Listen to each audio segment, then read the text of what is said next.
dhammaantiin waa idin salaamo daawadayaal ku soo dhawaada barnaamijkii gobolada Soomaaliya maantana waxaan ku soo qaadan doonaa gobolka Shabeellada Hoose daawasho wanaagsan haddii aan ka bilowno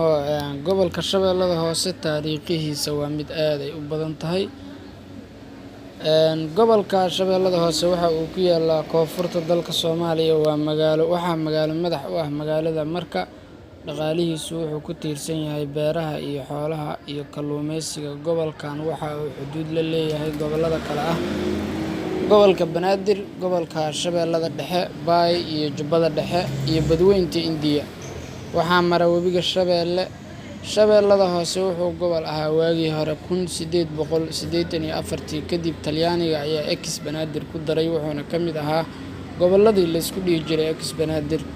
run ahaantii gobolkan wuxuu ka mid yahay gobolada ugu quruxda badan dalka Soomaaliya sababtoo ah wuxuu leeyahay deegaano aad u ballaaran oo doog ah sidoo kale waxa ku yaala beero waaweyn oo loo yaqaan aseendooyinka kuwaasoo inta badan dacalka ku haya webiga Shabeelle oo dhex mara gobolka Shabeellada Hoose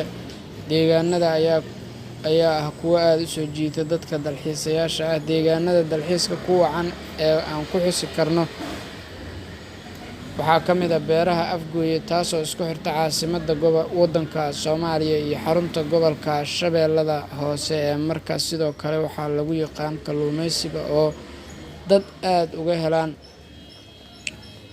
kalluumeysiga oo dadku aad uga helaan wuxuu leeyahay dhul aad u qurux badan iyo xeebo indhahaaga soo jiidanaya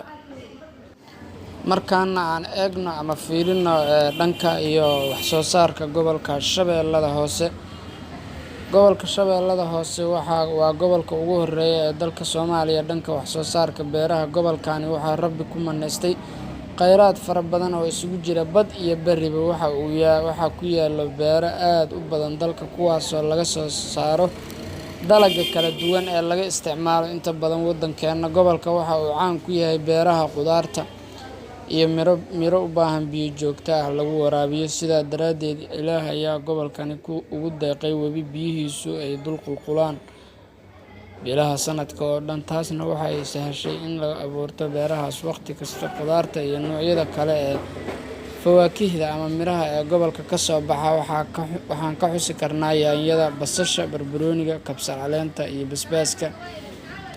bocorka iyo waxyaabaha kale ee la midka ah sidoo kale dhanka fawaakihda ama miraha khudaarta aan la karin ee uu gobolku caanka ku yahay waxaa ka mid ah sida cambaha mooska isbaandhayska iyo canabka babaayga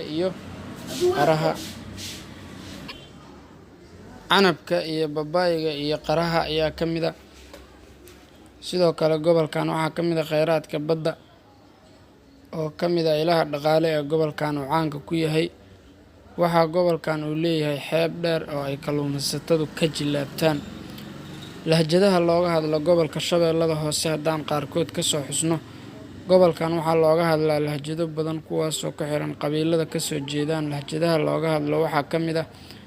afka Maxaatiriga af Baraawe Maaymaayga iyo afka Marka iyo afaf kale oo yaryar waxaana kala qabiilo kala ah Biimaal Dabuure Digil iyo Mirifle Wacdaan Wadalaan Mursade iyo Beelweynta Habargidir degmooyinka gobolka Shabeellada Hoose waxa ay kala yihiin sida tan waxaan ugu hormarsiinaynaa caasimadda gobolka Shabeellada Hoose oo ah degmada Marka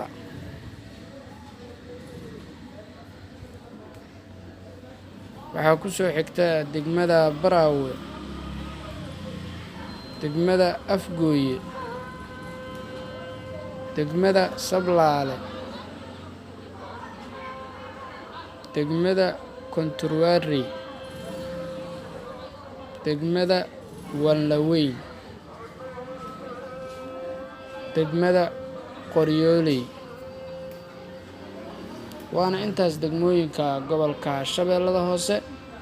dhammaantiin waa ku mahadsantihiin sida u daawateen muuqaalkan ku saabsanaa gobolka Shabeellada Hoose